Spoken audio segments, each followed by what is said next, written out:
Good morning, everyone. Welcome to the budget workshop and regular board meeting of the Tampa Bay Water, April 20th, 2026. Let's see, this meeting was noticed in the Florida Administrative Register and on the Tampa Bay Water website. The meeting is available for viewing through live streaming, and a recording of the meeting will be posted on the agency's website. And now, our Vice Chair, Waitman, will lead in the pledge.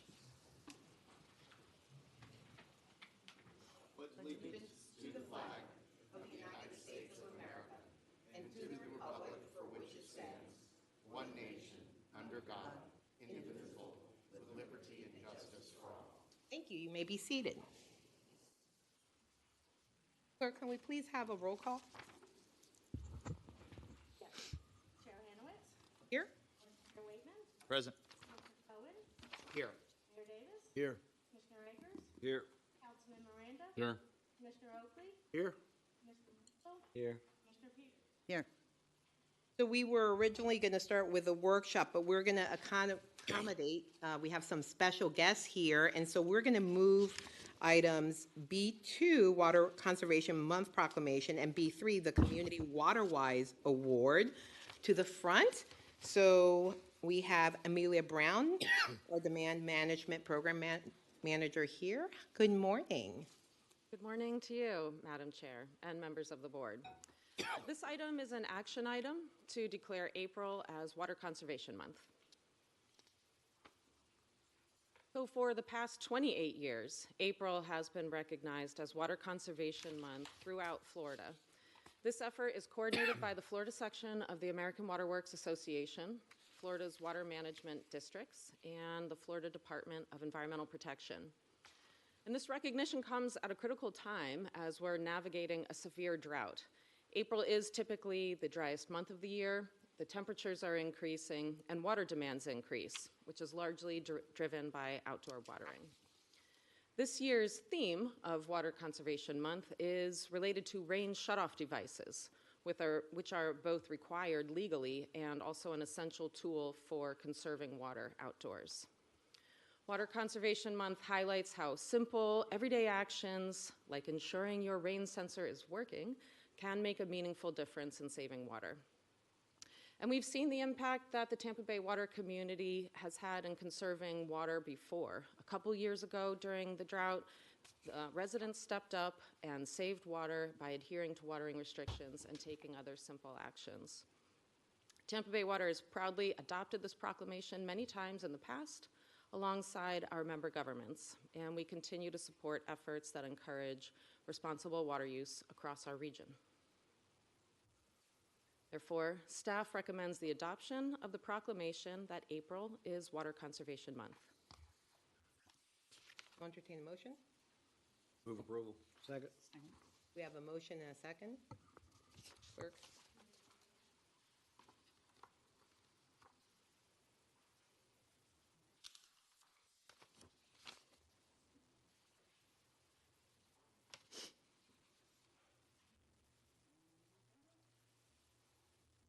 Board members, if you can enter your votes.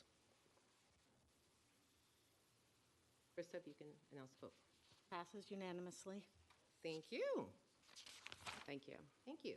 You may continue. Thank you. Our next item is about recognizing the 2025 regional winner of the Community WaterWise Award program. And at the end, the board will be invited to take a photo with the winners who are in attendance today. The Community WaterWise Award is a regional program that recognizes homeowners and businesses for their landscapes that save water while remaining attractive and functional.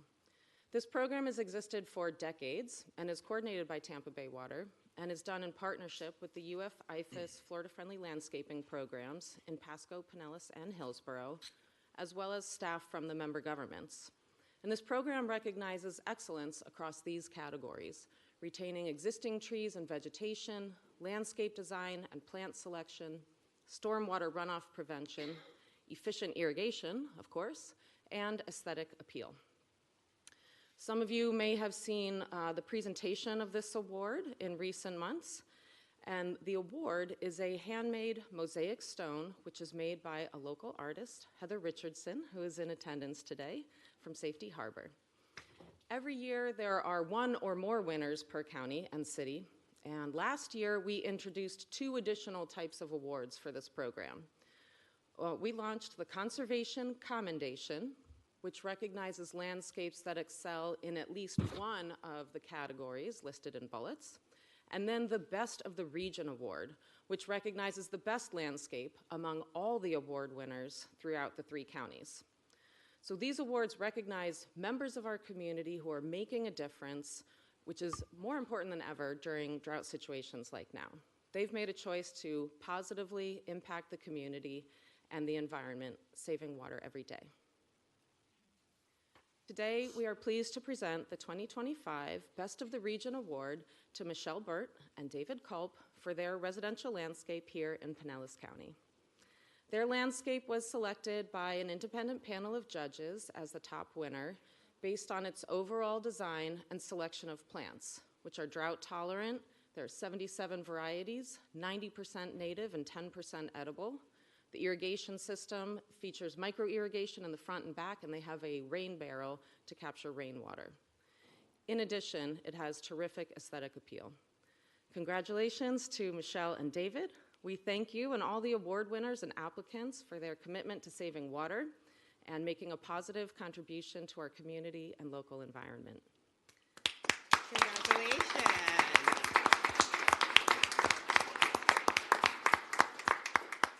And now we'd like to invite the board down to take a photo with the winners and the mosaic stone they'll be receiving.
Oh, this one chair.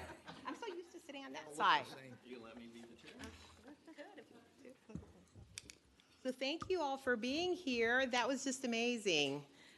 We moved you up because we thought you probably didn't want to stay for the workshop.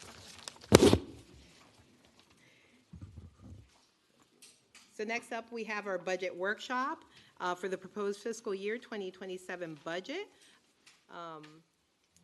Mr. Gard, do you have a presentation? Yes, thank you, Madam Chair, and good morning to all.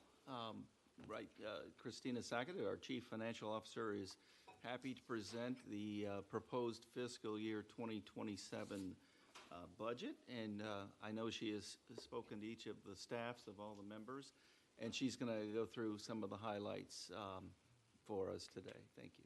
Good morning, Christine. Good morning, Chair and members of the board. This workshop, as Chuck said, will provide the board with an overview of the proposed fiscal year 27 operating budget, including the key factors and components of the proposed budget and details on activities and costs in each division. The presentation will also provide a synopsis of the full 10-year capital improvement program, including the timing and estimated amounts of future funding needs, plus the capital improvement program estimated expenditures for fiscal year 27. As part of the annual budget process, the proposed budget was sent to each member government staff, followed by meetings to present and discuss the proposed fiscal year 27 budget and answer any questions. As you know, Tampa Bay Water was formed by the 6 member governments to work together to solve the region's water supply problems, develop new supplies and reduce groundwater pumping, and eliminate rate differentials. The member governments established a uniform rate to eliminate the rate differentials, thus more effectively enabling the agency to accomplish its goals and purpose. The uniform rate consists of 2 components, a fixed and a variable cost components. The fixed costs are billed to each member based upon their percentage of demand from the previous fiscal year against the budgeted fixed amount of the net revenue required from water sales. 1/12 of this amount is billed monthly to each member. Variable costs, which are the costs that fluctuate with the amount of water produced, such as chemicals and power, are billed differently. The variable costs are billed to each member based upon their water consumption from the prior month. The consumption is multiplied by the variable rate amount, which is a piece of the uniform rate. At the end of each fiscal year, staff does an annual true-up of the fixed cost billed to each member. As required by the master water supply contract, each member's contributions are adjusted to their actual pro rata portion of the current fiscal year's production, which results in potential amounts due to from each member government with no net revenue impact to the agency. Some of the key factors impacting the development of the proposed fiscal year 27 budget include the forecasted water demand, alignment with the agency's strategic plan, inflation impact on costs, rate stabilization funds, upcoming large capital projects, future funding needs, and balancing these factors with minimizing the impact on the fiscal year net revenue required from water sales and impacts on future budgets. The proposed uniform rate for fiscal year 27 is slightly below $2.66 per 1,000 gallons.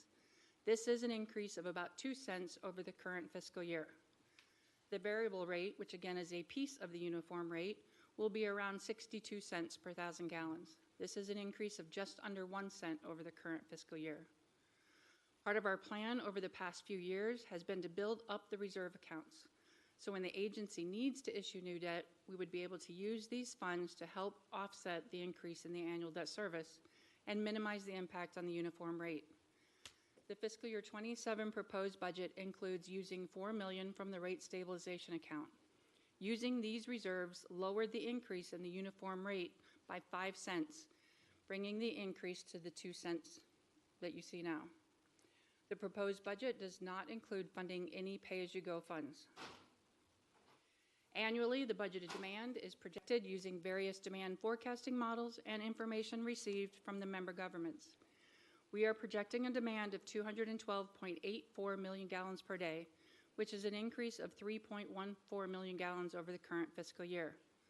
The source selection for fiscal year 27 consists of operating the surface water treatment plant at an annual average of 79 million gallons per day, running the desalination facility with an annual average of 13 million gallons a day, and increasing the use of the agency's well fields to produce about 121 million gallons per day total of groundwater, around 86 MGD from the consolidated well fields and 35 MGD from the other well fields.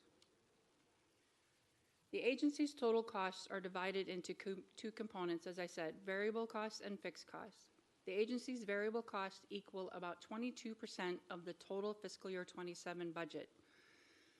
The fixed costs account for the remaining 78% and are broken down into 4 subcomponents: contracted operation and maintenance agreements, debt service for bonds, debt service for member acquisition credits, and the fixed cost to operate the agency. This pie chart shows the total debt service for the bonds and the member acquisition credits make up almost 41% of the fiscal year 27 total cost. The total costs for fiscal year 2027 are $223.8 million, which is an increase of $4.4 million over the current fiscal year. This chart shows the breakdown of costs by category for fiscal year 27 and compares them to the approved amount for fiscal year 26. Variable costs had a net increase of $1.4 million. Fixed costs had a net increase of $3 million. The following categories increased over the current fiscal year. Variable costs, as I said, had an increase of $1.4 million. This is due to both increased projected demand and increase in chemical costs. Personnel services increased by $1.1 million. This is a breakdown of an increase in the expected cost for employee insurance, plus a 3% cost of living adjustment and a performance-based merit program of up to 3%, plus payroll to develop an overlapping employment strategy for high-risk roles as recommended in the 2025 Performance and Management Study, and the request for 4 positions. These positions include 1 IT network engineer that would bring in-house currently outsourced contracted work and provide a net savings of about $75,000, 1 mechanical technician 1 that would help the maintenance department reduce reactive maintenance, and 2 mechanical technician trainees. As there are difficulties hiring these technical level positions, and the agency is expecting to have continued retirement of long-tenured employees. Offering a trainee program will support the agency's goal of ensuring an engaged, skilled, and adaptable workforce and aligns again with the 2025 Performance and Management Study recommendations. The other variances in the agency's fixed cost include professional services increasing by about $3.1 million. This is largely due to the funding needed in the fiscal year 27 agency's budget for the Agency Demand Management Program. The estimated rebate funding needed for the water rights program when it kicked off in 2020 was fully funded in the fiscal year 20 budget.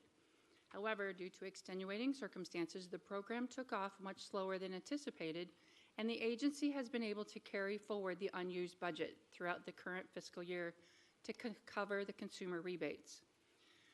Over the past few years, with the water-wise savings increasing, these budgeted funds will be fully used in the current fiscal year. Therefore, in fiscal year 27, we need to budget for the fully anticipated amount of consumer rebates totaling $1.64 million. However, we are anticipating receiving $540,000 of this in reimbursements with district co-funding.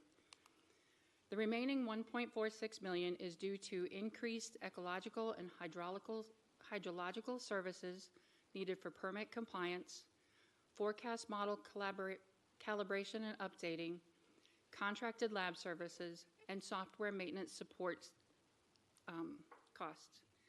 Capital expenditures are increasing by about $565,000, largely due to the Clearwater office needing a new roof, an increase of about $417,000 in the O&M contract agreements, repairs and other services increasing by about $199,000 due to increased communication costs for system redundancies and sludge removal increases. Rent, leases, and insurance, agency insurance increasing by $173,000, no changes in the legal services budget, and materials and supplies budget decreasing by about $65,000. In October of 2024, the agency issued the Series 2024 B and C refunding bonds, and in July of 25, the agency issued the Series 2025 refunding bonds. Completing these 3 bond refundings over the past year and a half not only provided annual debt service savings of $2.4 million in fiscal year 27 budget, but it also allowed the agency to restructure some of the annual debt service and reduce the volatility the agency was facing on future uniform rate projections over the next few years and provide the agency with more financial stability. The total projected adjustments of $13.2 million and the $4 million use of rate stabilization funds are netted against the total cost of $223.8 to get the net revenue required from water sales of $206.6 million. Water sales are the total cost to the member governments before any acquisition or water quality credits are applied. After adding surcharges and applying both the water quality and acquisition credits, the total estimated net member costs are $197.5 million. The pie chart shows the estimated breakdown by member government, and this is based upon the fiscal year 26 budgeted demand for the fixed cost component and the fiscal year 27 projected demand for the variable cost component. The next few slides will provide summaries of the agency's divisional organization along with each division's purpose, department, staffing, budget, and initiatives for fiscal year 27. The organizational design consists of 6 divisions: business strategies, finance and administration, information technology, planning and projects, science, and water production, which report directly to the general manager. This pie chart shows the percentage of total budget for each division, and you can see that the budgets for the water production and the finance and administration division account for about 82% of the budget.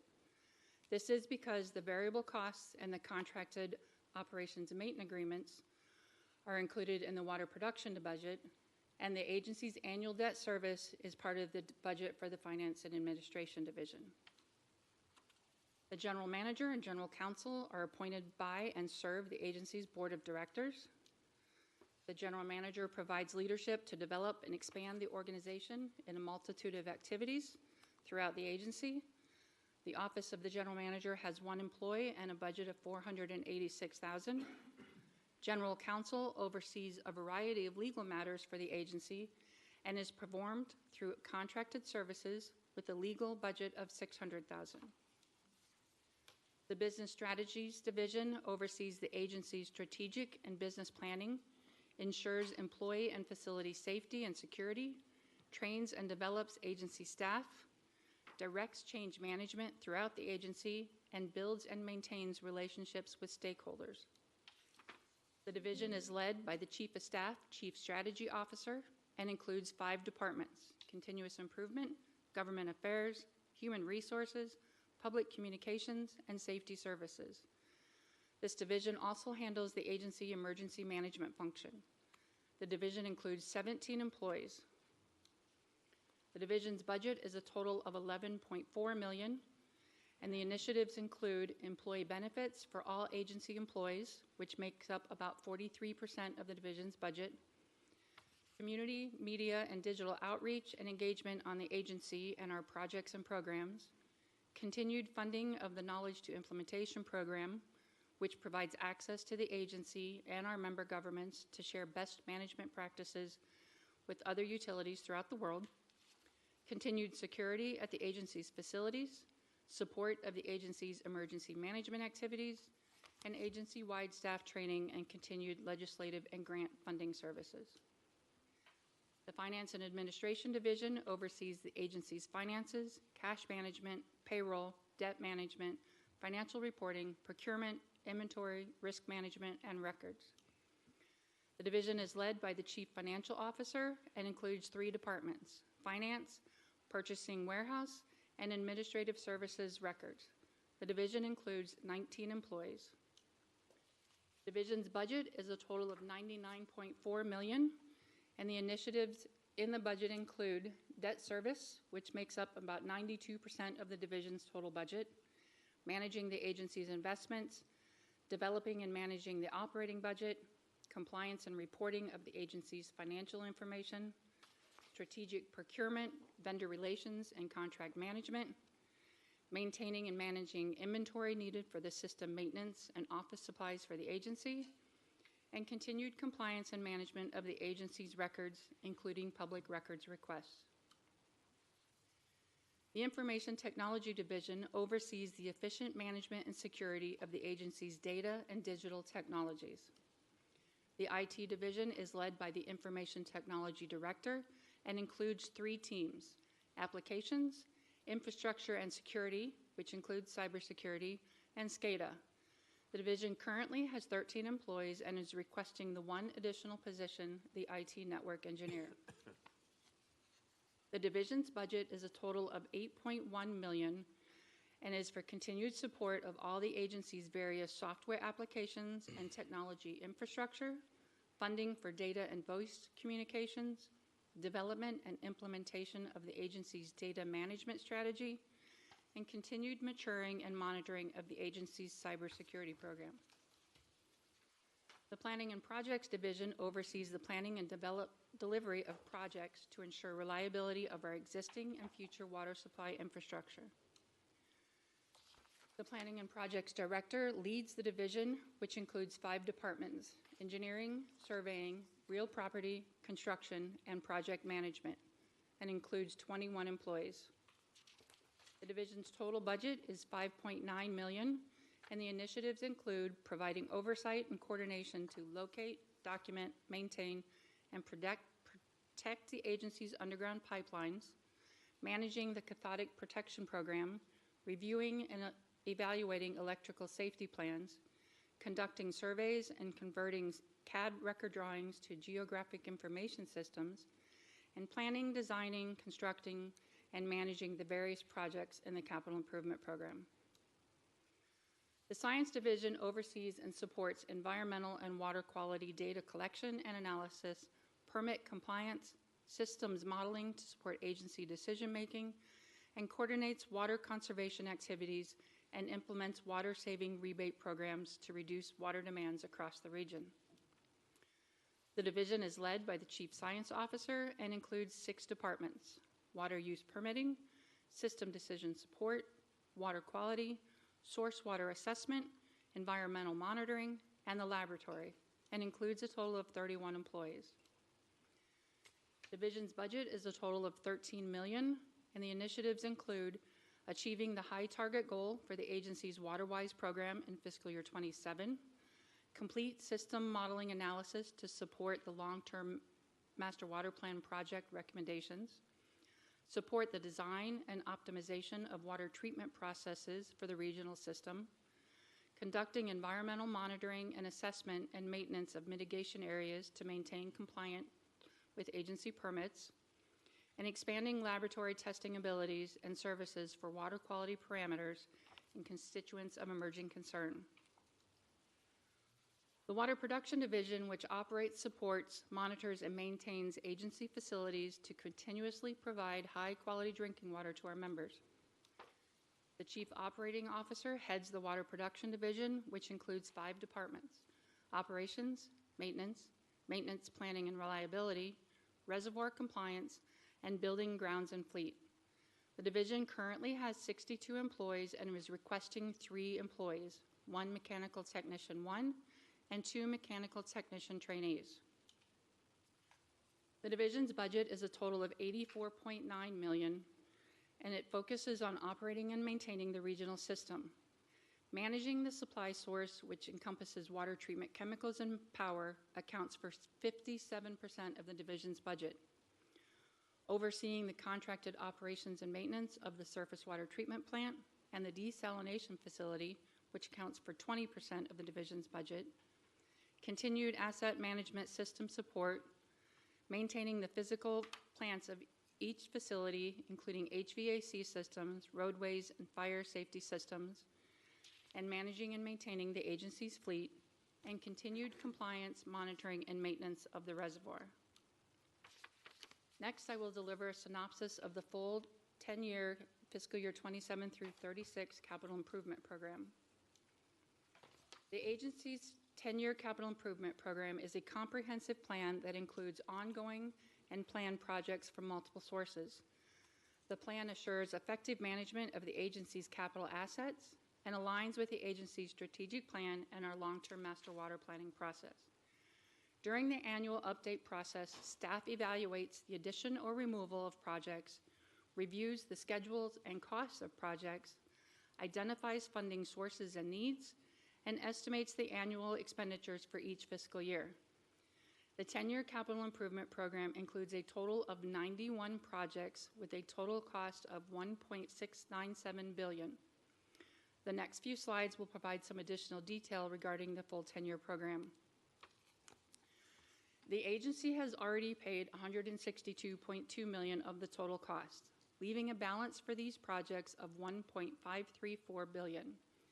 This slide shows the funding sources and estimated amounts that will be used to fund the full 10-year improvement program. It reflects that about $207.4 million, or 14%, of the funding will come from either district co-funding, grant funding, or member government funding. About $560.8 million, or 37%, of the funding will come from cash on hand, either through existing pay-as-you-go funds or existing revenue bonds. Currently, we are estimating needing about $691.3 million of the total balance in future funding. The projected schedules for each project identifies the timing of when the board will be requested to approve contracts for each of the project's key stages.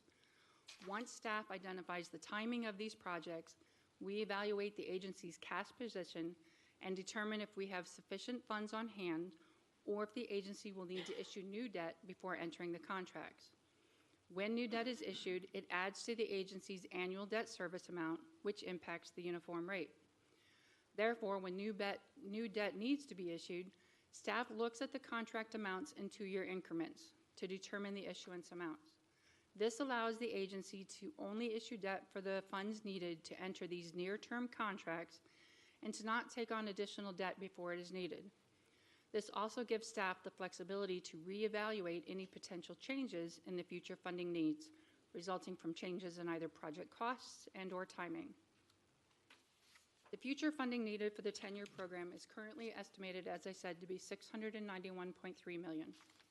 This chart reflects the estimated funding amounts needed and timing of the agency's future debt issuance. The first issuance is anticipated in August or September of this year for about $292 million.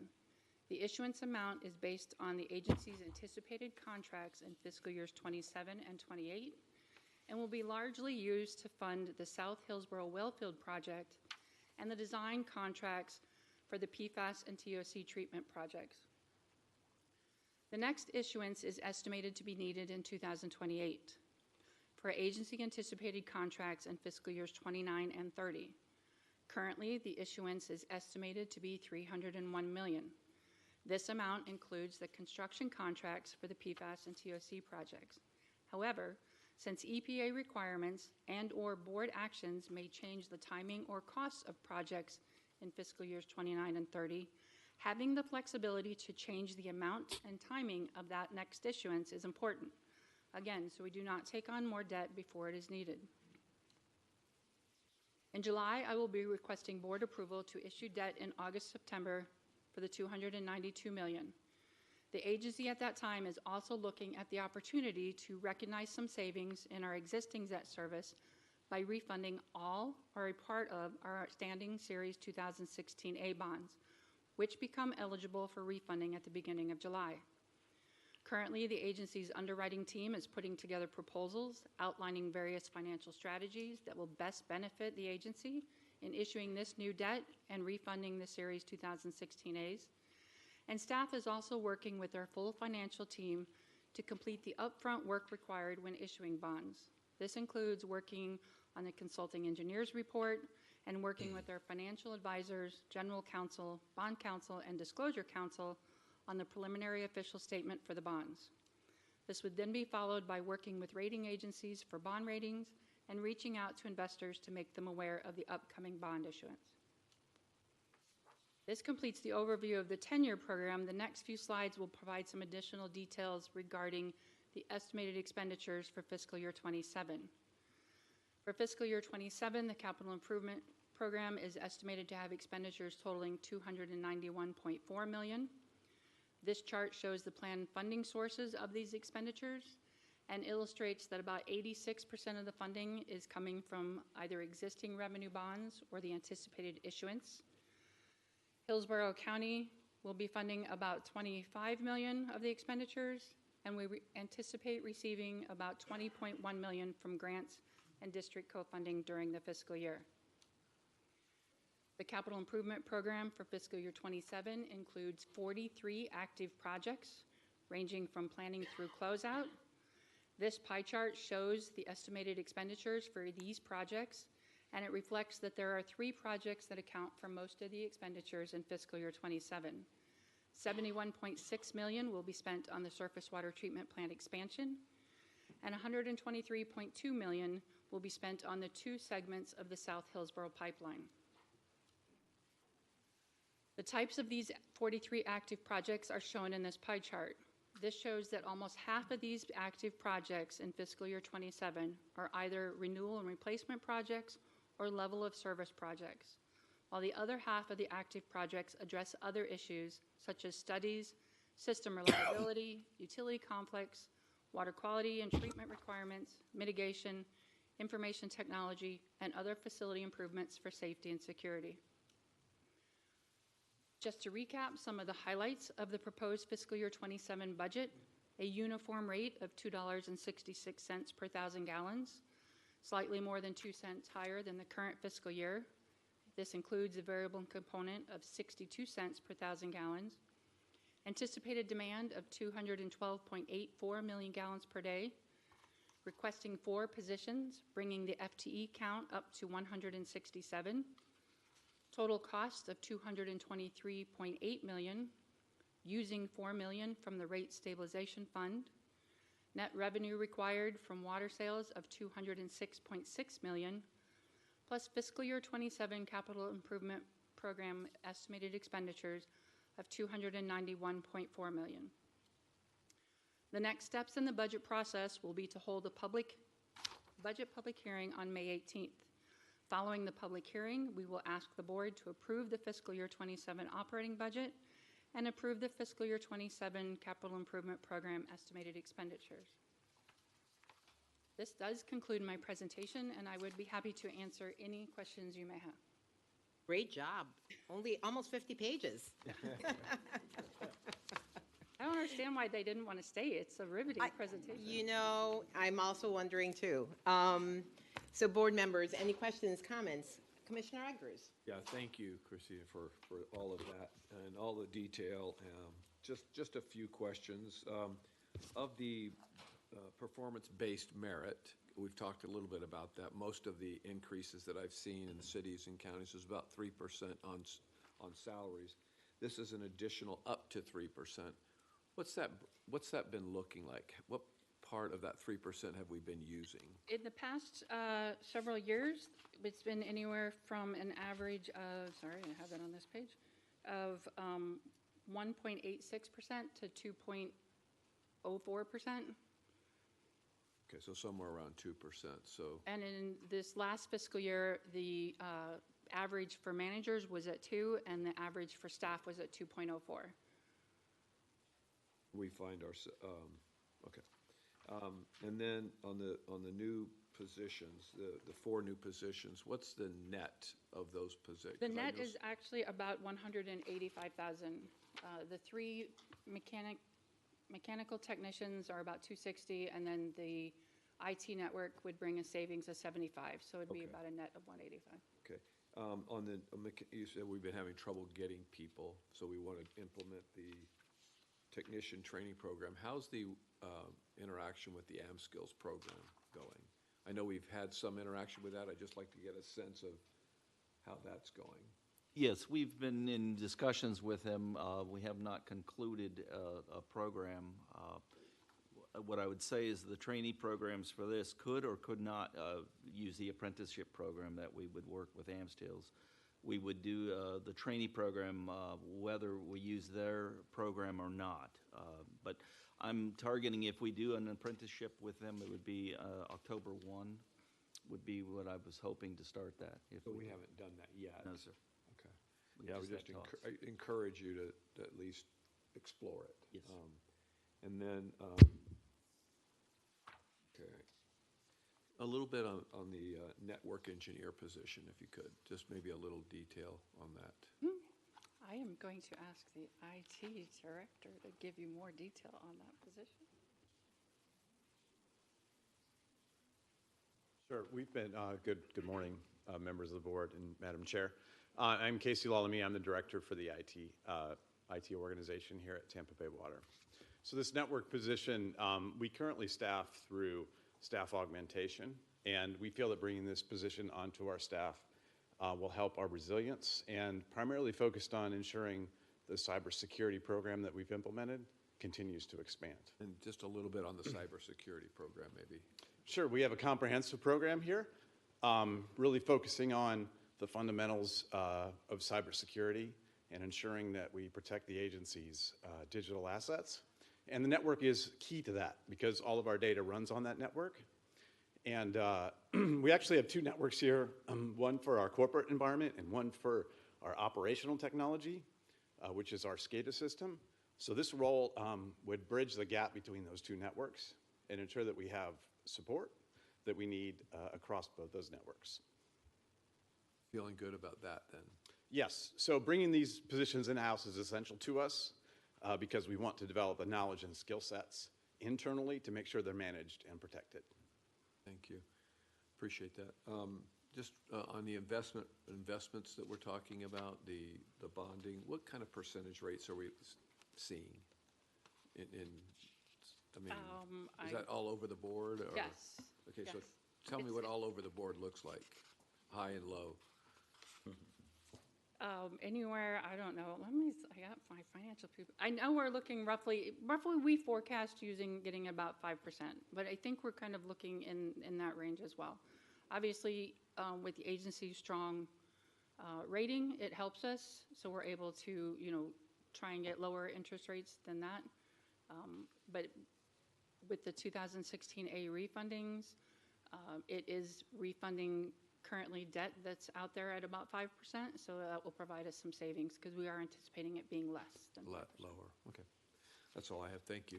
Appreciate it, Madam Chair. Commissioner Bostel. Thank you. First question is, can you get me a more detailed breakdown of the professional services column? And are these internal or external professional services?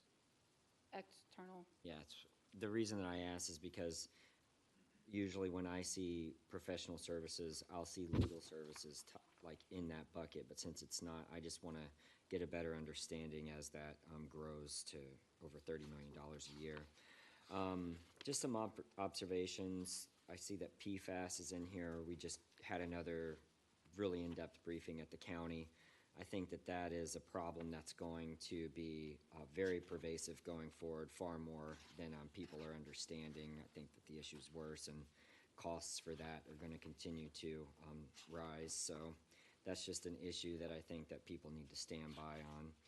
I did want to point out that I think you're only growing the staff by 4 people. And I think that is indicative, especially considering the explosive growth, suggesting that you guys are running a really lean and efficient organization. So I'm appreciative to see that, and I look forward to getting that professional services breakout. Good job, as always. Thank you. Thank you. Any other comments? I don't see any from the board members. Great job. Thank you. Next up, we have public comment. Each speaker has 3 minutes. I have 2 requests to speak here. The first is David Ballard Geddes Jr. Good morning, sir. Good morning. David Ballard Geddes Jr. I live on Georgia Avenue in Palm Harbor. With all the deliberate mismanagement of the water supply, never in the history of the world has a civilization abused its water resources so completely, so absurdly, so foolishly as we have done to ourselves under the misguidance in our government. Today, we are facing a modified Stage 3 water crisis as self-evident. Did anybody foresee us as being in such a life-threatening predicament as based on the 14th Amendment? Or is our predicated predicament a pre-postured, purposeful legislative objective?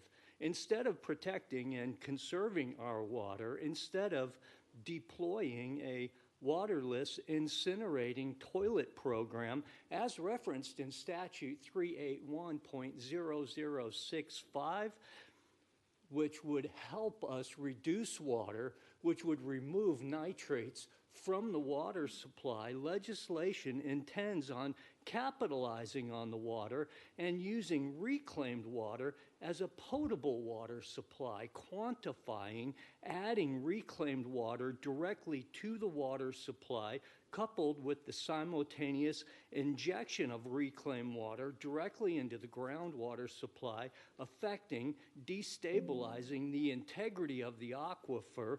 What could possibly go wrong with the science of that? Okay, drinking reclaimed water and then sticking it anaerobically into the aquifer. Very foolish science-based thinking. Has anyone ever wondered, even more so, why Walt Disney has postured his carnival on top of the headwaters of the Everglades? Is Walt Disney coveting what remaining water supply we have left under his carnival, prejudicially capturing the water supply to the headwaters of the Everglades, attempting to establish his powers in the state over that what remains of our viable water? Is legislation being directed by a bunch of carnies and gypsies and thieves, puppeted out? Is our government a carnival by day and setting fire to the place by night? Funny how the carnival has a way of laughing at our hindsight, doesn't it? Thank you. Thank you, sir. Mr. Mark Clutho? Morning.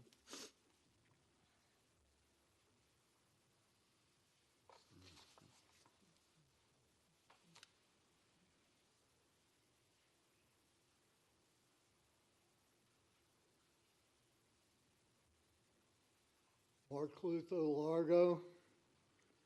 Oh, that budget, that was great. And the 14th Amendment, wonderful. I love it. B2, B3, what a joke. Oh, man. Didn't you fools see the article in the paper? The bees. Where in that landscape was anything that was going to benefit the bees, our pollinators? What a joke. Oh man, you people are so damn stupid. And here's the headline. Record drought sparks worries about fires, water supply, and food prices. So I look at the big gas hogs out here in the parking lot that, like this article states, climate change is making for the droughts. And you have those lights burning, shining on the wall for absolutely no reason whatsoever. And look at this. Now, there aren't lights shining there in front of the screen. Why do you need all these other lights shining? Someone going to be doing an appendectomy in here? I remember that fool that said you were going to get an award for this day-lit building.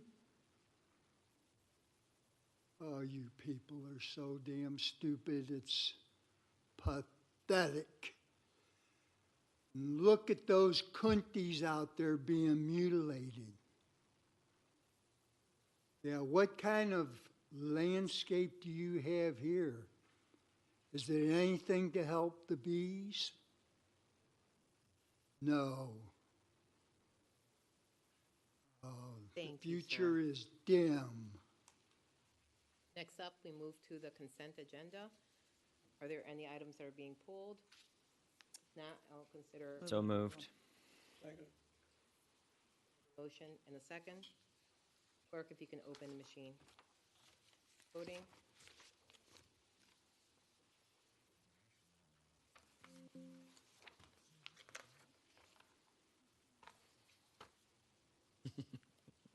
Board members, please enter your votes. Clerk, will you announce the Motion vote? passes unanimously. Thank you, sir. Thank you, ma'am. Next up, we have the general manager's report. Thank you, Madam Chair. I'm gonna ask Warren Hogg to work with me at the beginning here. I wanted to talk about the statewide drought that is continuing. We're about 2 months away from the wet season, and most of the Tampa Bay area continues to be in an extreme drought condition. The entire region is under a modified Phase 3 water restriction, and our 3 county areas in a Stage 3 regional supply shortage. So I did want him to go through some slides to show you where are we and our plan to get us to the wet season. Good morning, Madam Chair, members of the board. Just a few slides that you've seen in past months. This is our regional system water delivery from our 3 different source types. Green is from groundwater, blue is what we take from the local rivers, red is fed from the reservoir, and yellow is desalinated seawater. So it's good to see that desalinated seawater has been constant for us since it came back online around December of '24. Through the end of March, we delivered 203.1 million gallons a day for the fiscal year to date. That is about 8 million gallons a day, or 4% higher than the previous year, those first 6 months. One thing I would like to point out, if I can get my pointer, is the month of March 26. The total height of the bar is what we delivered. The blue line is what we expected to deliver. So the gap here, we delivered less than we expected to. This indicates that our regional conservation messaging and the enforcement of watering restrictions has taken effect and is benefiting the region. So it's important as we move through the drought to continue with our messaging as the region and also the enforcement on the local scale. We were about 15 million gallons per day less delivered than we expected, so that's a substantial decrease. This is the state of the consolidated water use permit. It is, if I can get rid of this laser pointer. This shows the monthly delivery from these 10 well fields. Our permit limit is 90 million gallons per day, and we ended the month of March at 92.49. So we are over our permit limit. We expect with conservation and deliveries through the spring, we may hit close to 100 million a day on a 12-month average basis, but that should begin to decline in June and hope to be back under that permit limit around perhaps October, November of this year. As we look forward, we'll have to balance bringing the wellfield pumping rate down with filling the reservoir so we're ready for next spring dry season. And the South Central Hillsborough Regional Wellfield, our permit limit increased to 26.82 million gallons a day recently, and our running average is 26.39. So we are under our permit limit for this well field, although it's going to be close to the permit limit as we get close to the end of the year. Our regional reservoir was about 5.3 billion this weekend. That's 1/3 full. We are managing that currently at about 50 million gallons per day of withdrawal, and that should extend the reservoir use to the early part of July at that withdrawal rate. That's the point in which we'll be down to about 1.5 billion, and we have to start making some operational decisions about how to continue or not with that use. One bright note, the rain we received a week ago today, or 2 weeks ago today, especially in Polk County and southern Hillsborough County, substantially increased the flow in the Alafia River. And since that time through yesterday, flows have now declined below the point where we can take water, but we were able to harvest 300 million gallons from the river, Alafia River, just from that one rain event. And that is added several days of storage available in our reservoir because we didn't have to take as much during that time. So that is a piece of good news during the middle of this drought. All right, continuing on, some updates. Legislative update, we do not have one scheduled for this meeting per se, but as you know, the session ended March 13th, and they are trying to schedule the budget session. And we did ask for some appropriations, and they are still in the budget. We are funding the skate improvement project for $1 million. It is included in the House budget, and also the surface water treatment plant expansion is at $2 million. It's retained in the Senate proposal. No action has occurred on our federal funding request, and our legislative team continues to keep a close watch on things. Also wanted to mention at our February board meeting, we had our performance and management audit presented by Baker Tilly. That was the firm that performed the audit. And I had mentioned that I'd be back in front of the board with how are we going to deal with the recommendations and bring it to the board for progress reporting. I do not have that today ready, but I will be bringing it back in May. And also wanted to give a heads up on the next item, the Tampa Bay Seawater Desalination Facility Reverse Osmosis project. As you recall, last year, or 2 years ago actually, we replaced 5 out of the 7 trains that take the water and desalt it for us in the plant. And we determined to wait on the other 2 to see where direction we were heading. So I'm letting you know that you'll see a board item in May for the remaining 2 racks to be completed and take the plant back up to the 7 racks. Real good news, for the second year in a row, Tampa Bay Water has been named the 2026 top workplace by the Tampa Bay Times. I know there was the top 165, and I know it was in the newspaper, and I want to congratulate staff for another great year, and so that was awarded to us as well. And also at the leading into the next slides, the media and public outreach. We've been very heavily promoting conservation and communications during the drought conditions that we have. And if you flip the slide here, we'll show you just a few of them. I believe there's 255 stories to date for the last several months that we've done. That's a lot of stories. You can see Warren and Amelia in these slides, and they've been on all of the major news outlets, Bay News 9, you see Dennis Phillips live there, and all of the coverages. The next slide shows Amelia doing the Fix a Leak Week month, last month. So she's there on Fox 13 and the Morning Blend as well.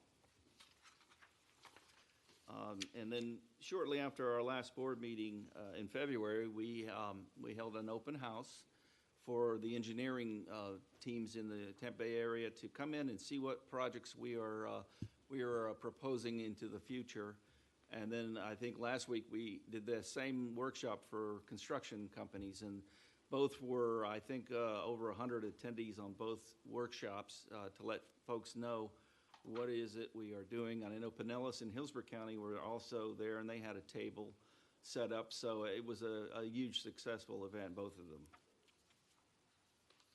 We have the picture here of our groundbreaking at the surface water treatment plant. And I want to thank the board members who were there. You can see them in the picture.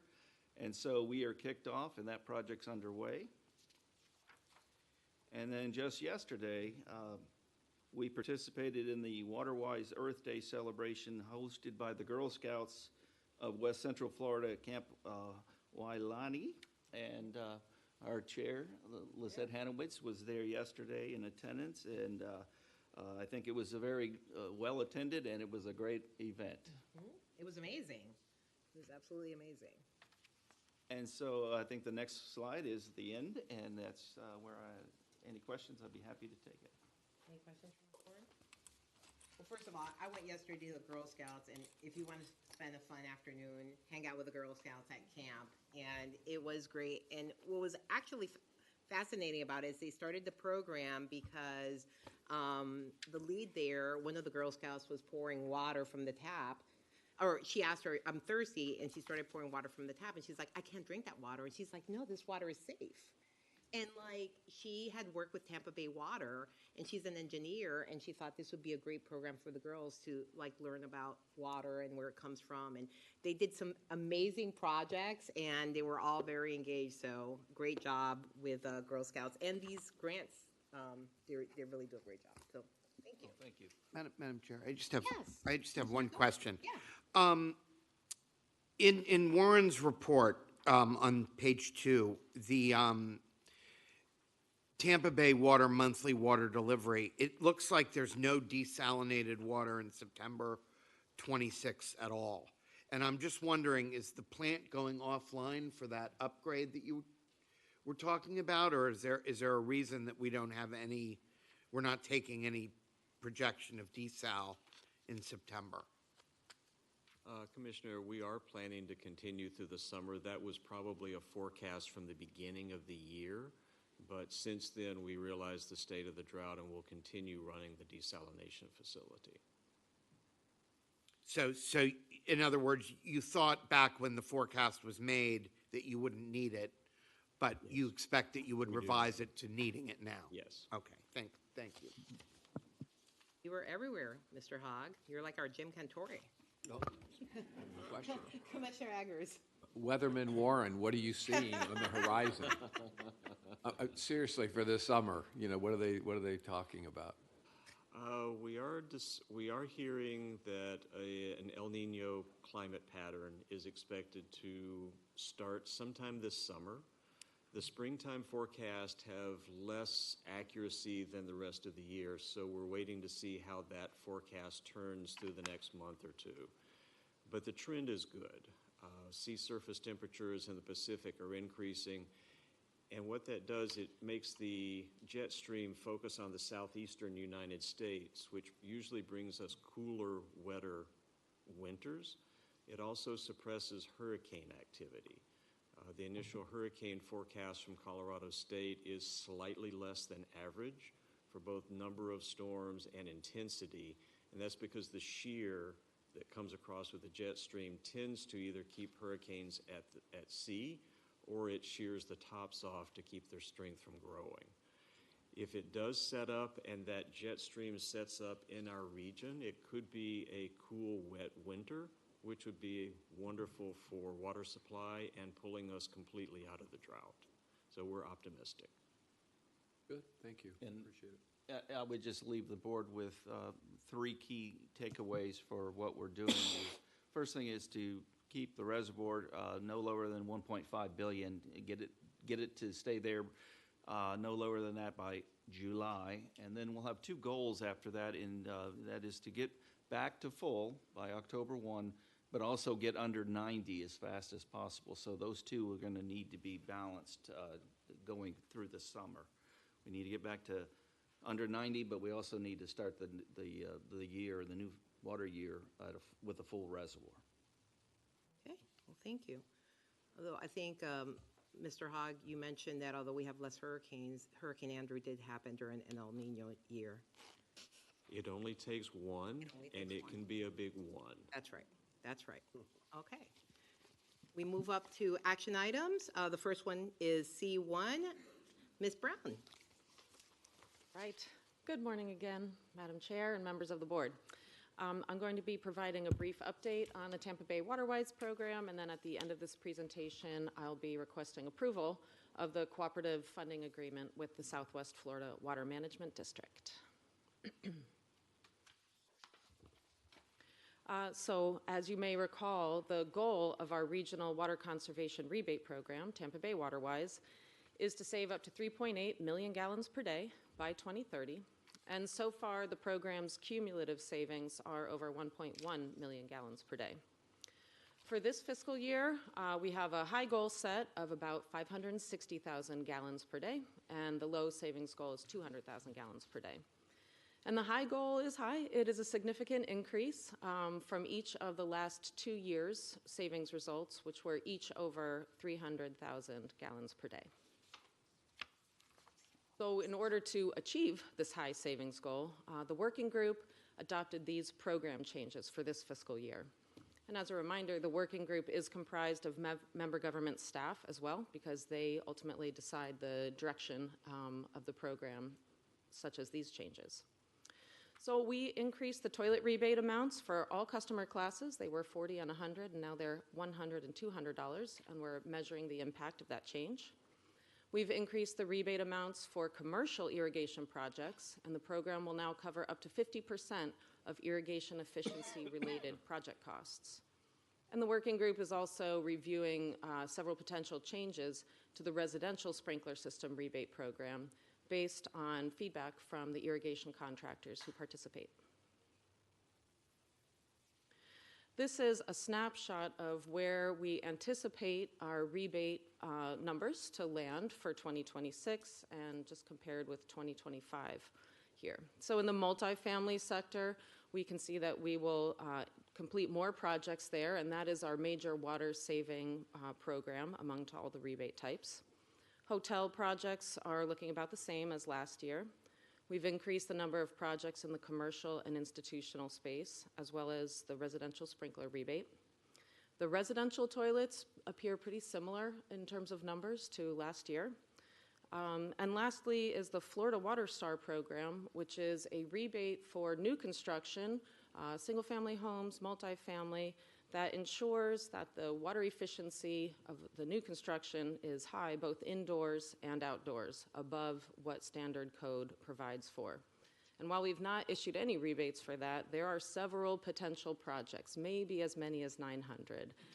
There's uncertainty about the volume and the timing of those projects, but we certainly hope to be able to work with builders and issue these Florida Water Star rebates. Our water savings to date, just for this fiscal year, is over 122,000 gallons per day. Our forecast puts us quite a bit higher than that. Every year we do a billing data analysis, and we traditionally get a significant bump in water savings from our multifamily projects.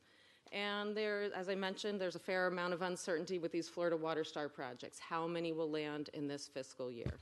If they all come through sort of at the highest marks, then there is actually a potential to meet the high savings goal. No promises, but that's what we're certainly aiming for. And the program expenditures to date are on track with what was planned for our budgets in the administrative, marketing, and rebate categories. And now we're going to shift our focus to the cooperative funding agreement with the district. The district has co-funded the Tampa Bay WaterWise program since it launched in 2020, which really underscores the district's confidence and support for this program. Through this agreement, the district would reimburse up to $528,000 for program implementation costs for activity in the program this calendar year in 2026.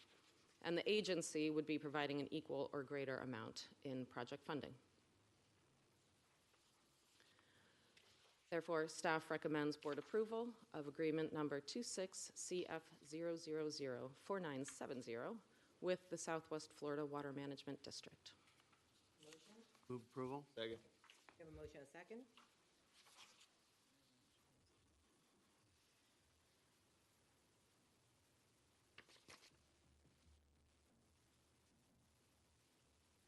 Board members, please enter your votes. Clerk, if you can announce vote. Motion passes unanimously. Thank you, Ms. Brown. Thank you. Next up, we have C2, Mr. Hogg.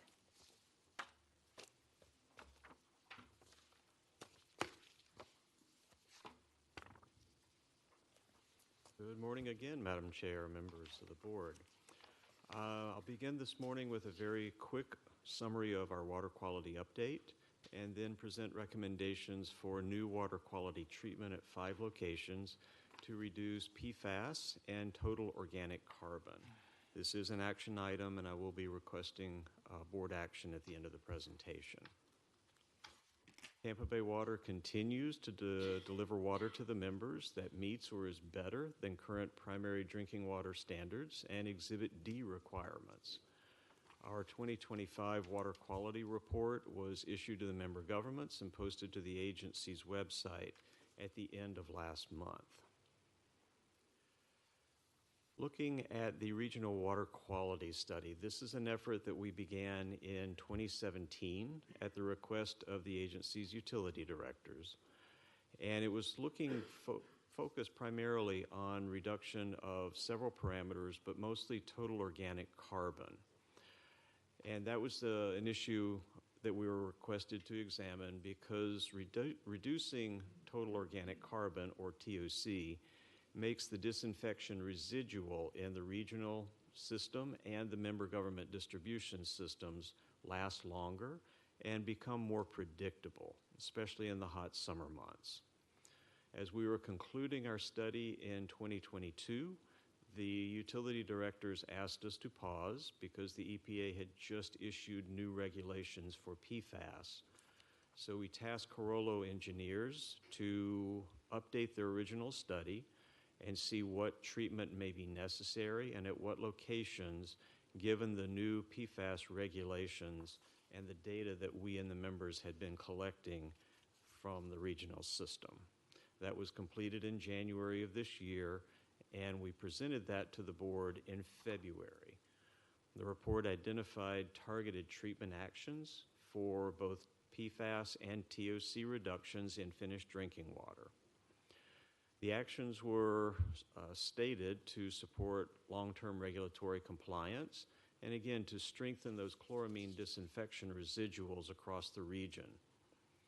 We presented the estimated capital improvement cost for all of the treatments that were recommended. And the study reprioritized based on the PFAS that was identified in some parts of our system and divided the recommendations into 3 phases.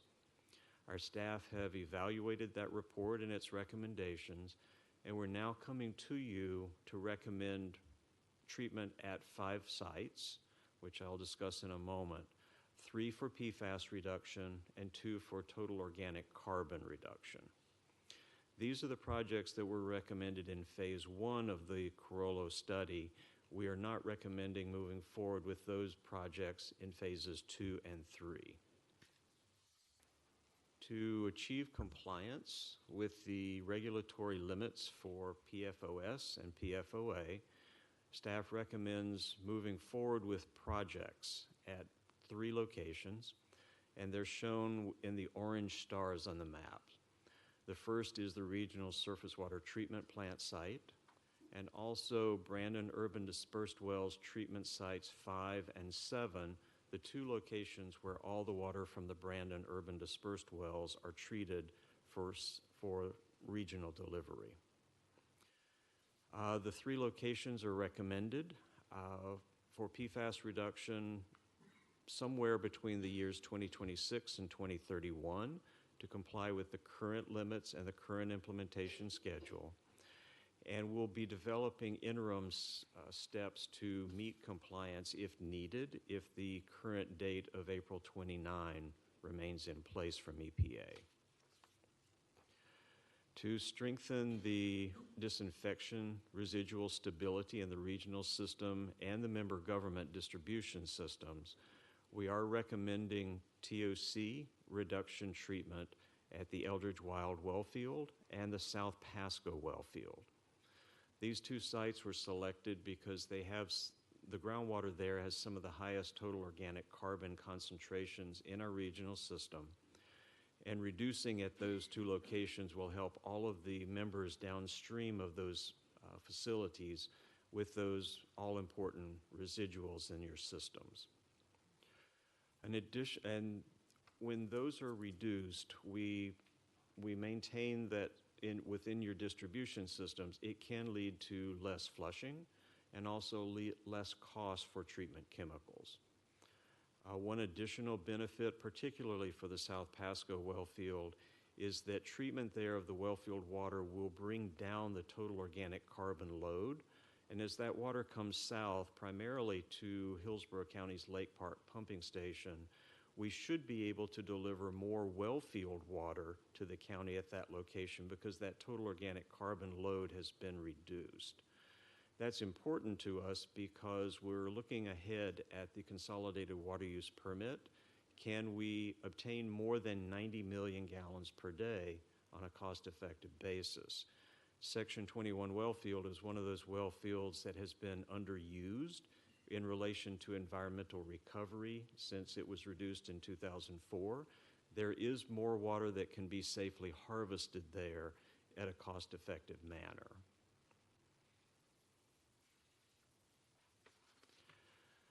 We will implement these projects in a stepwise manner, especially with the EPA PFAS regulations still as the subject of litigation. The EPA has signaled that they are looking to hold to 4 parts per trillion for PFOS and PFOA, but to scale back or eliminate the other PFAS substances that were part of their regulations. They're also indicating that they're looking to extend their compliance deadline from April of 29 to April of 31, but that is under litigation and the time frame for resolution of that is unsure. Our construction we would begin with design work, and we would not proceed into the construction phase, which is more expensive, until we have certainty for what we need to do with the final regulations.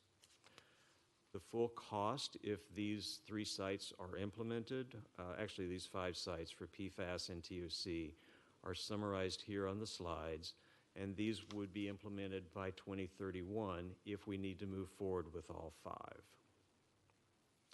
Our staff recommends approval of PFAS reduction treatment projects at the Regional Surface Water Treatment Plant and the 2 Brandon Urban Dispersed Well Treatment sites, and also total organic carbon reduction projects at Eldridge Wild and South Pasco well fields. Be happy to answer questions. Thank you. And first of all, thank you, Mr. Hogg, for articulating the benefits that we're receiving for the TOC reduction treatment capital costs. We had that discussion on the one-on-ones. And, we're spending, about $51 million. And what is it that we will see? Because obviously the other part, the PFAS, that's regulatory. We have to do certain things in the system. But I was questioning the TOC reduction and what would be the benefits that we would derive from that treatment or the spending of the $51 million. And it's not just the residuals, and less flushing, but it's also the ability to produce more water. And it leads to other things with our limits and all that. So, thank you. Commissioner Wastel. Thank you. How many, did we already select a vendor for these treatments? I can't recall. We have not. The first step would be to go to design and then to construction later. I can't imagine that there's very many people that are in this space, right? In ion bed exchange. It is a technology that is used, so there would be a number of contractors that would be interested. The other treatment is granular activated carbon, which is used at most surface water treatment plants. So the technologies are known and they're proven. They are effective. Yeah. Oh, I know that the ion bed exchange. I don't know much about the other one. I don't understand what's going on with the lawsuit. So even if the lawsuit that's going on, I'm a fan of doing this. You guys presented a pie graph maybe 3 years ago. It was one of the first things I got from you, and it basically said that you should avoid eating pizza out of a. I just went through this. Commissioner Cohen at our EPC meeting. You should avoid eating pizza out of a pizza box. Women shouldn't use mascara.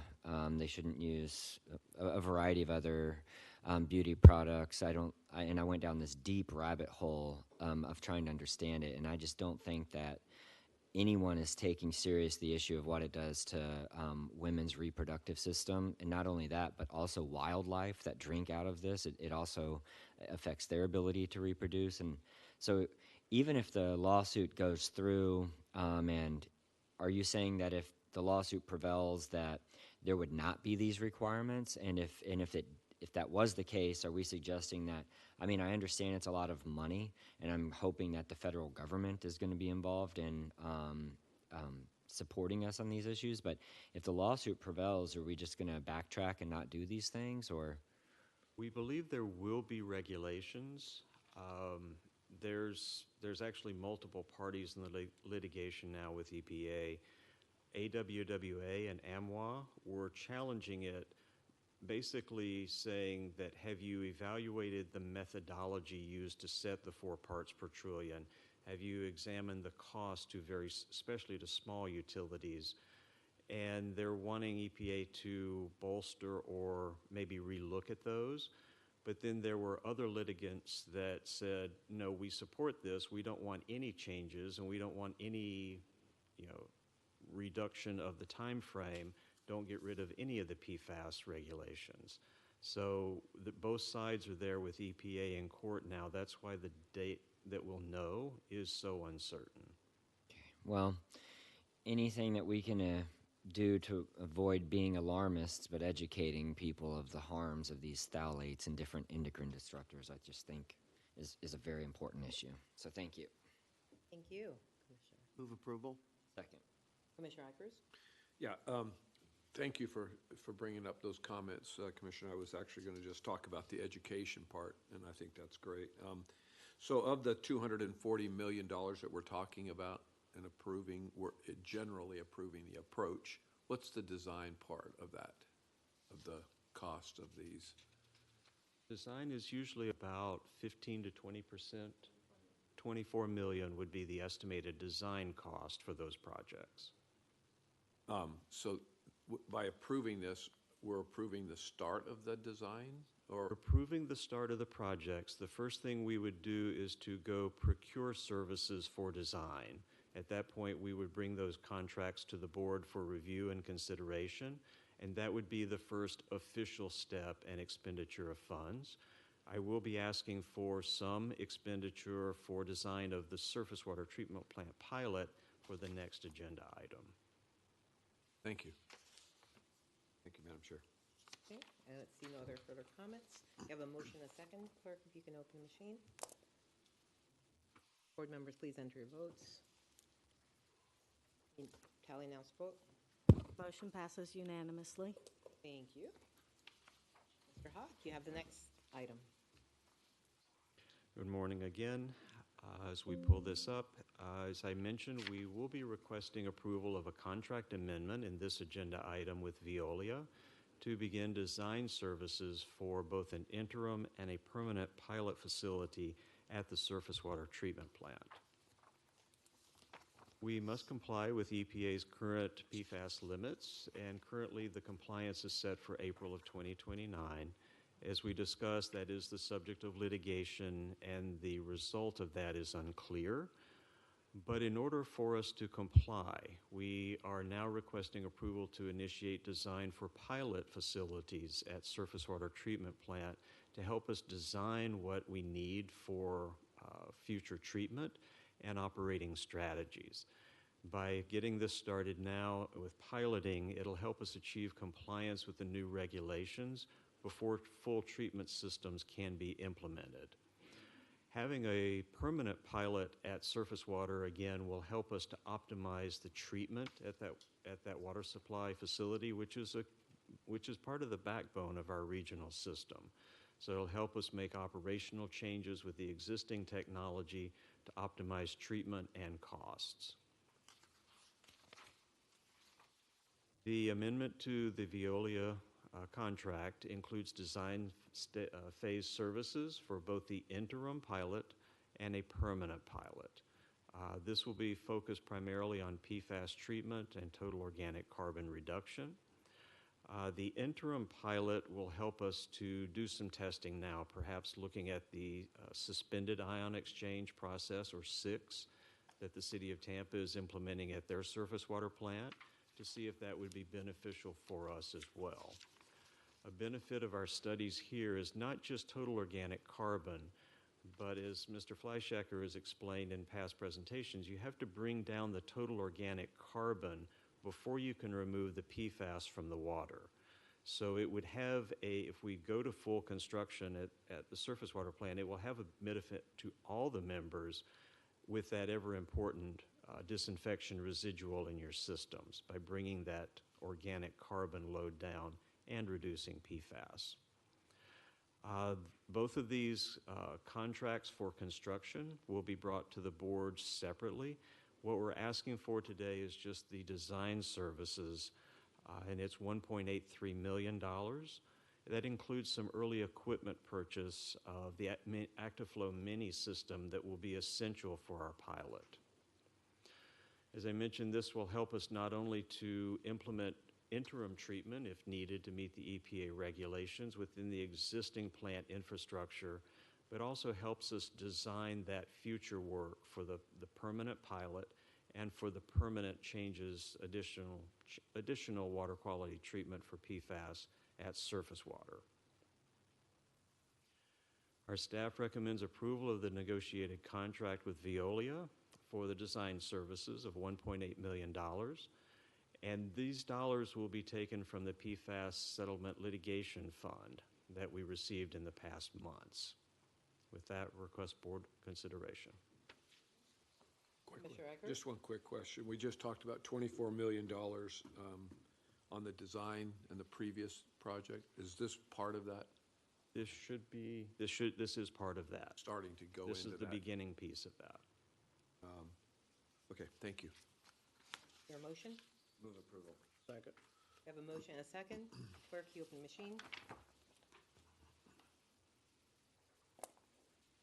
Board members, please enter your votes. Clerk, please tally and announce vote. Motion passes unanimously. Thank you. Thank you, Mr. Hogg. Next up, C4, Ms. Thomas. We have the Morris Bridge Wellfield improvements. Yes, ma'am. Good morning. All right. Good morning, Madam Chair, members of the board. I'm Nicole Thomas, your senior professional engineer and project manager for the Morris Bridge Improvements Project. I'm here to present item C4, requesting action and approval at the end of the presentation for the construction contract award. Part of this project will include retiring and properly abandoning 5 wells, and this was per our well field right sizing report that was presented to the board back in 2016. This will be the 5th well field where we have made improvements or moved these improvements through the right sizing program. The equipment has reached its useful life, and we will be updating the components to modern standards, which typically garner energy savings through improved efficiencies. This well field was installed by the city of Tampa in the 1970s. Tampa Bay Water acquired the facilities in 1998. And like I said, this equipment has reached its useful life, and we're going to be updating the components through our renewal and replacement program. This will be pumps and motors that will be replaced, including electrical components that'll include safety improvements, as well as officially retiring those 5 wells per that right sizing program. And of the 5 retired wells, kind of an exciting and different approach, a piece of the project that I kind of like personally, is that we're going to be donating 3 of those well house structures to the parks, the Flatwoods Park, and we'll move forward. So to talk a little bit about the pricing of this project, through our value engineering process, we actually adjusted the design to go ahead and rehabilitate the structures and not installing new structures. In addition, I'd like to highlight a couple other savings that'll be in play. We will be using our owner direct purchase program for tax savings of about $300,000. And also, we have been awarded up to about $1 million in EPA grant funding.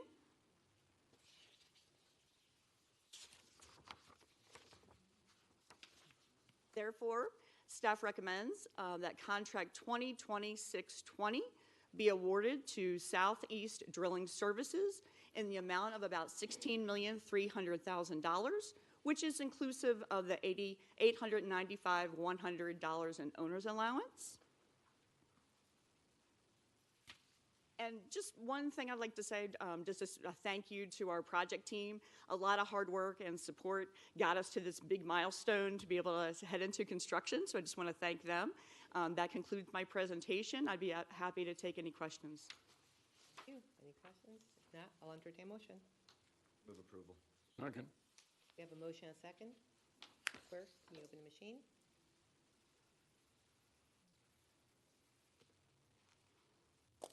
Board members, enter your votes. Clerk, please tally and announce the vote. Motion passes unanimously. Thank you. Well, thank you, Ms. Thomas and your team. Congratulations for great work and getting those savings too. Thank you. Thank you. Next up, we have Maribel Medina, who's going to be presenting C5.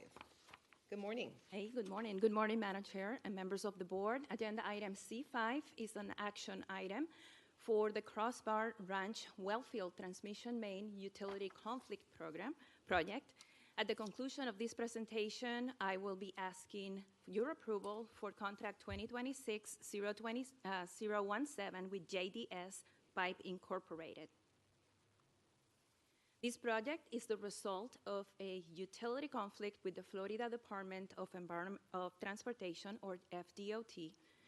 The project proposes improvements to State Road 52 in Pasco County, including road widening and drainage improvements, which conflict with our existing 60-inch Crossbar Ranch Wellfield transmission main. A portion of this transmission main is located within the existing right-of-way and requires relocation. Tampa Bay Water's project includes the construction of about 500 feet of 60-inch diameter pipe to be installed via open cut and microtunneling operations under State Road 52, as well as the installation of a 36-inch and a 60-inch valve and cathodic protection systems. About 250 feet of the old 60-inch diameter pipe will be removed, and the remainder will be grouted in place. This project was competitively bid, and 5 bids were received. The design engineering consultant, Wade Trim, reviewed and evaluated the bids and determined JDS Pipe Incorporated to be the lowest, most responsible bidder. Staff recommends approval of the Crossbar Ranch Wellfield Transmission Main project and the contract to JDS Pipe Incorporated in the amount of $6.2 million. With a note that FDOT will be reimbursing Tampa Bay Water about $4 million of the construction cost. And Madam Chair, this concludes my brief presentation. I will be happy to answer any questions. Thank you. Any questions? Move approval. Second. We have a motion and a second. Clerk, can you open the machine?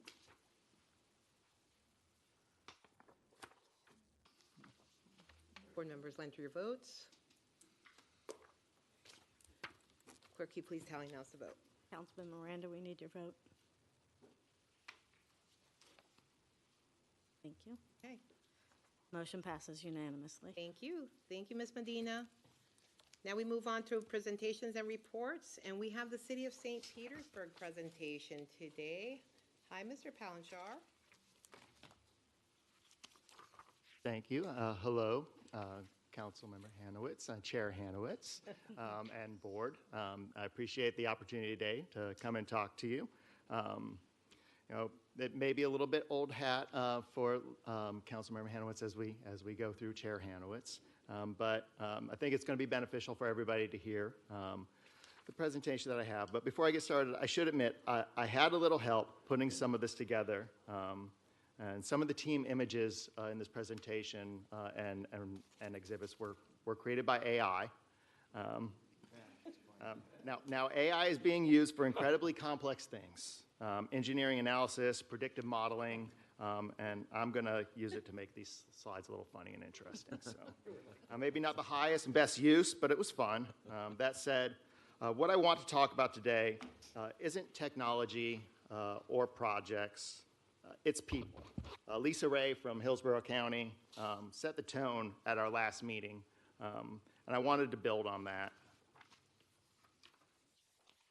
So, after about 10 years, this may be the last time that I'm presenting here to this board. And when I look back, it's not the projects I remember most, it's the people. So I'd like to tell a story a water story. On paper, it's treat, deliver, protect, reclaim, hundreds of millions of dollars annually on capital and O&M, but that's not the real story. The real story is the people, the quiet guardians of the system. So let's follow along there and back again. Every drop goes on a journey, from the environment to Tampa Bay water to St. Pete to reuse and back to the environment.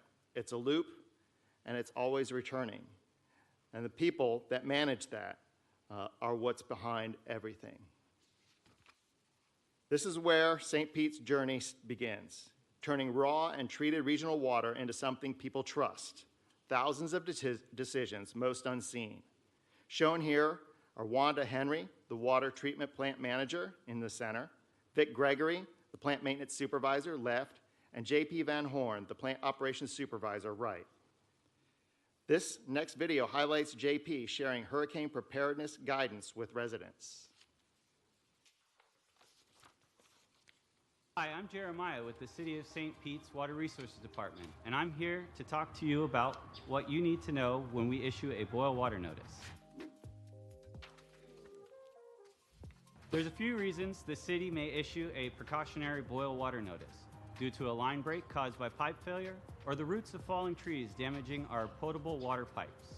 These events could affect water pressure and could allow contamination to enter the system. That's why experts recommend storing at least 1 gallon of water per person per day for 3 days. Use this supply first for drinking, cooking, and hygiene. If you must use tap water, boil it for at least 1 minute, then cool before using. Another option is adding a 1/4 teaspoon of plain unscented bleach to disinfect 2 gallons of water. Showers are safe if you're careful not to swallow water or get in your eyes, nose, or mouth. Children and those with weakened immune systems should take extra precautions. A boil water notice typically lasts at least 72 hours. When it's lifted, run your taps, flush your fountains and ice makers, and replace filters. Knowing these things before making a decision on evacuation is important to consider as a storm approaches. To stay up to date on events as they unfold, visit stpete.org/hurricane and follow our social media channels for updates. What stands out there is that our responsibility doesn't stop at producing safe water. It extends into community, readiness, and trust. And once water leaves the plant, that responsibility shifts into a much larger and more complex system. So from here, we move into the distribution system. St. Pete's distribution maintenance team protects and repairs a vast network of pipes and valves running just below our feet. But what customers experience is simple. It just works. That reliability is built on constant vigilance. A 12-inch main break after midnight is just another day at the office for this team. Shown here are Scott Lewis, the Water Operations Senior Manager, center, Mike Renshaw, the Distribution Maintenance Manager, left, and Eric Lynch, Distribution Supervisor, right. And while all that's happening, another layer ensures everything stays safe. Parallel to distribution, our compliance division continually verifies that water remains safe, performing environmental analytical laboratory operations with over 40 NELAC certified methods. Shown here is John Stanley, the Environmental Compliance Manager in center, Naveen Nariz, the lead chemist in left, and Les Boardman, the laboratory supervisor, right. This is where science supports everything we do. It's where that science protects public confidence. Our team doesn't just test water, they safeguard trust through transparency and expertise. This video highlights Naveen and the work behind the environmental compliance and monitoring. My name is Naveen Naruz, and I'm a lead chemist in the Environmental Compliance Division Laboratory.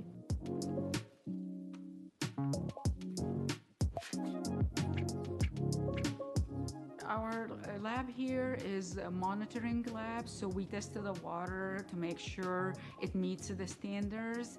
It's Water Resources Department, so we test all the water resources within the city and outside the city to make sure it's safe for consumption or for recreational reasons, and make sure the community is safe and the environment in general is safe. After all, everyone needs water.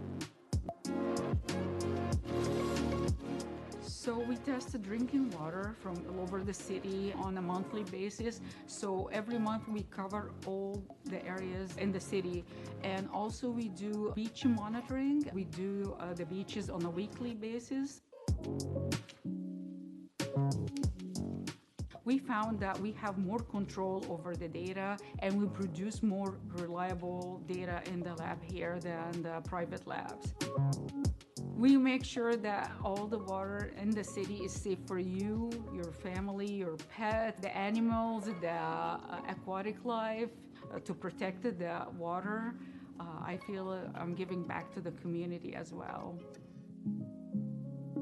I do a lot of troubleshooting and problem solving. I'm like a scientist and detective as well, so it's very interesting. I really like my job because it actually has a real effect on people's lives. You know, like no one can live without water.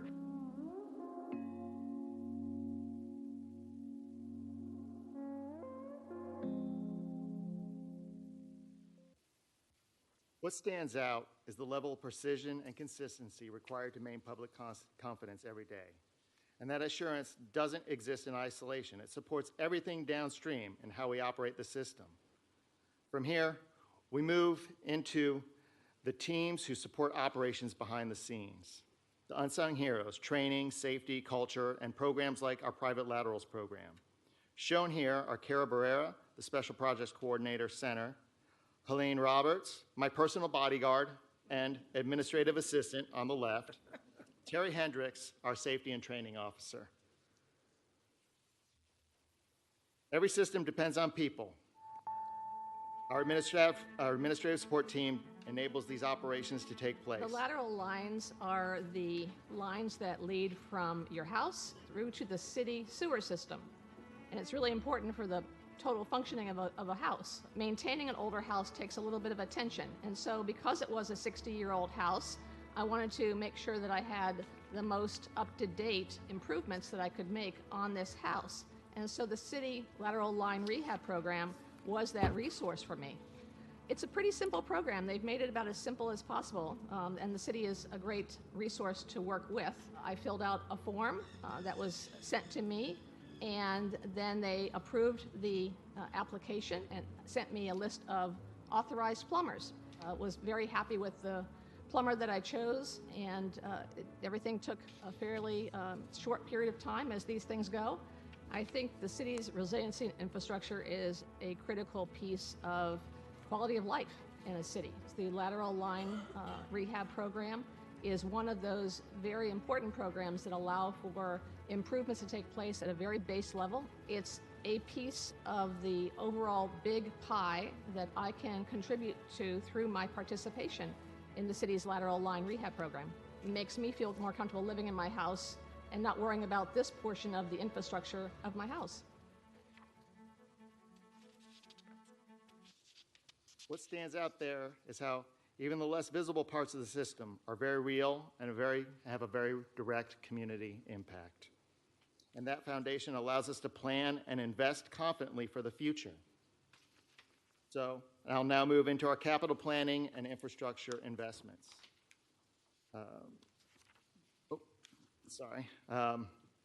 Shown here are Tom Menke, our Capital Improvement Senior Manager Center, Lindsay Denzer, the money lady, our Administrative Services Manager left, and Igor Lagonia, the Technical Services Manager. Long-term reliability depends on disciplined planning. Capital programs evaluate future regulatory requirements, aging infrastructure, growth patterns, and resiliency needs, ensuring we never fall behind. Every pipe, pump, tank, basin depends on responsible financial planning. This group maintains rate modeling, capital funding strategies, project prioritization, and operational budget management. Planning for 5, 10, 30 years, balancing growth, aging infrastructure, and resiliency, every decision echoes into the future. And now more than ever, that is being tested. So from there, I'll move into wastewater, our wastewater team. This is where the system comes full circle, but it's also where complexity and leadership meet in real time. Our operators don't just manage wastewater systems, they lead through experience, skill, and dedication in a demanding environment. Shown here are Dr. Ivy Drexler, the Wastewater Operations Senior Manager, center, Frank Niles, the Water Reclamation Facilities Manager, left, and Terrell Holmes, the Wastewater Collection Maintenance Manager, right.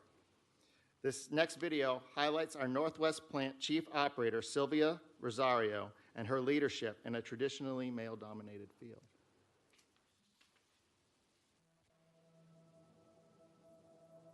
My name is Sylvia Rosario.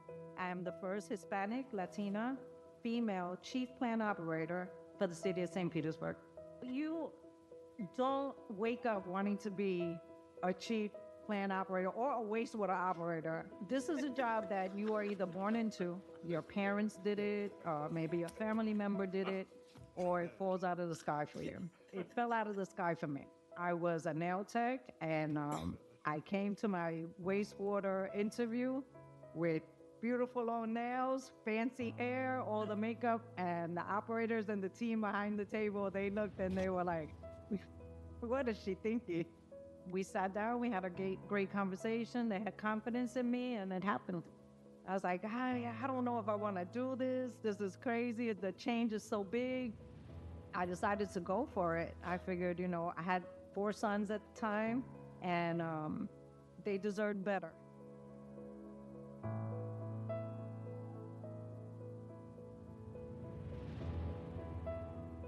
I looked up to my mother. She also was a single mother. We were living in New York, in the Bronx. She went back to Puerto Rico with me, where I went to school, went to high school, some college.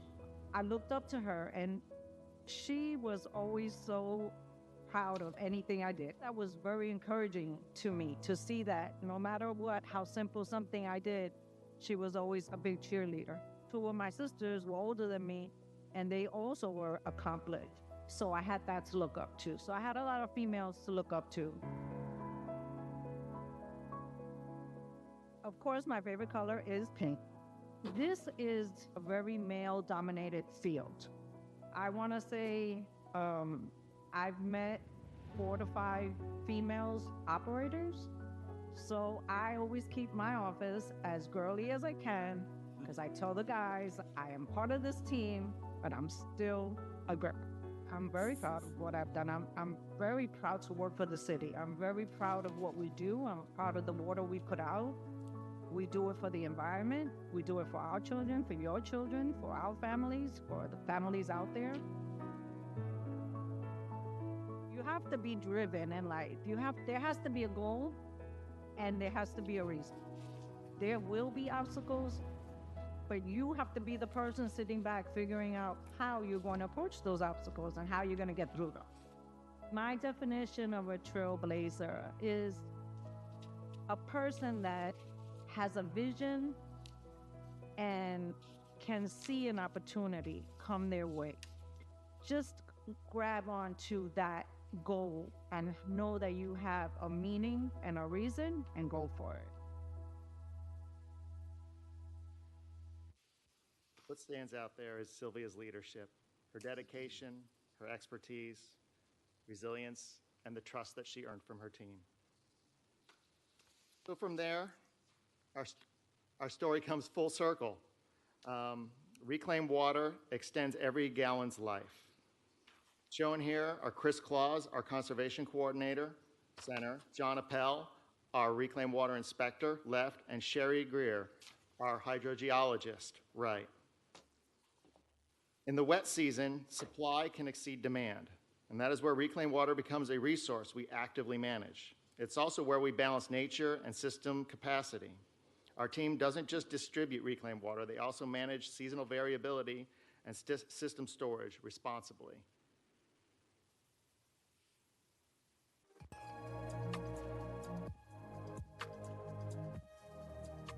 We produce reclaimed water at all of our plants. During the rainy season, no one wants to use it, so our demand is low. So we have this water, and we only have a specific amount of storage capacity for that water on plant. So when we exceed or come to the point where we're going to exceed that storage capacity, we use the injection wells to get rid of it.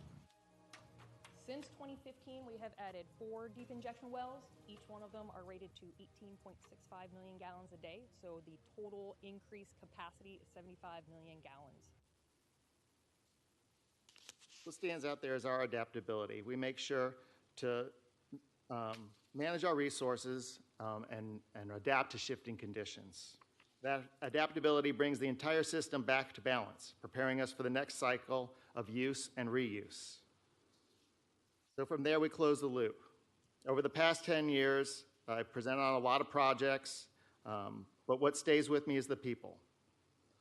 On a side note, as I was putting this together, I used AI to help generate this final image. The skyline shown says St. Petersburg, but I think it may have given us Tampa instead.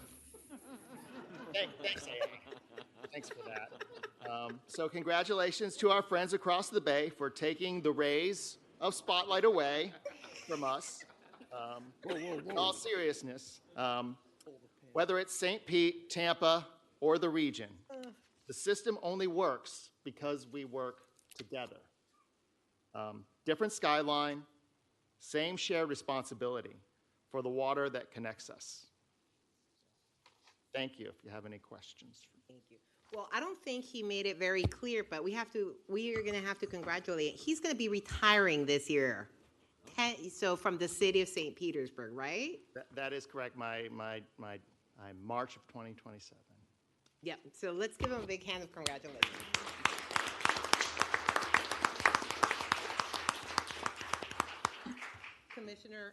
Councilmember Miranda. Thank you, Madam Chair. And you know, this is great. I've never seen a presentation like this in all my years here, but it reminds me of the TV movie or TV show, To Tell the Truth. And on the other side, you might be an award with Cecil B. DeMille or Arthur Hitchcock, because I've never seen a presentation like this that's factual but yet humorous. Congratulations to you. Thank you. Thank you. And I have to say, it's always a pleasure to work with you and everyone in Water Resources. You did a fantastic job of not just highlighting our employees, but you also actually put in some of the programs that our city is doing, like the lateral line program and what's happening in the presentation and the innovative work they're doing. So it's very much appreciated. You've always been wonderful to work with. Thank you. I appreciate everybody's patience. I know it was a lot to go through. I tried to stay on script to get through as quickly as I could, but I appreciate everybody bearing with me through that. I thought it was a fun presentation. By the way, there's some things I will never be able to unsee now after I've seen the AI versions of y'all. Commissioner Eggers. Yeah, well, thank you. That was entertaining. It was good. It was informative. Makes me want to know what some of our Tampa Bay water employees would look like in the same garb. I'm even thinking about our utility director back there and what he would be wearing. Paul, with your beard, you'd fit right in. Anyway, I really appreciate it, and thank you for your years of service to the city of St. Petersburg as well. Thank you. Okay. Next up, we have receive and file. I'll entertain a motion. So moved. Second. Motion and a second. Clerk, you open the machine. 1 second.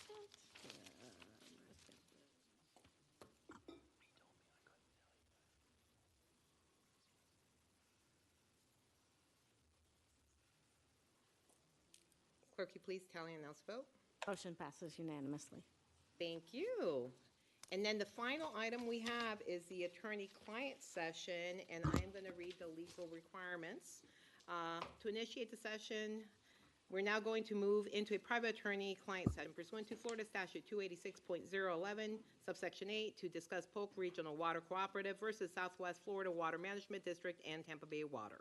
In attendance will be General Counsel Kelly Fernandez, Deputy General Counsel R. David Jackson, Special Counsel Timothy Riley, Elizabeth Ross, and Greg Ross, me, Vice Chair Seth Waitman, board members Harry Cohen, Chopper Davis, Dave Eggers, Charlie Miranda, Ron Oakley, Kathleen Peters, and Joshua Wastel, General Manager Charles Carden, and a certified court reporter. The expected duration is hopefully not 60 minutes, but it says 60 minutes, and we will come back afterwards to conclude the session. So at this point, we're going to go into executive session.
private attorney-client session has concluded and the regular meeting is resumed. At this moment, this item requires a board vote. Is there a motion? Move approval. Second? This is a motion to approve the settlement with a second. Clerk, can you open the machine for voting?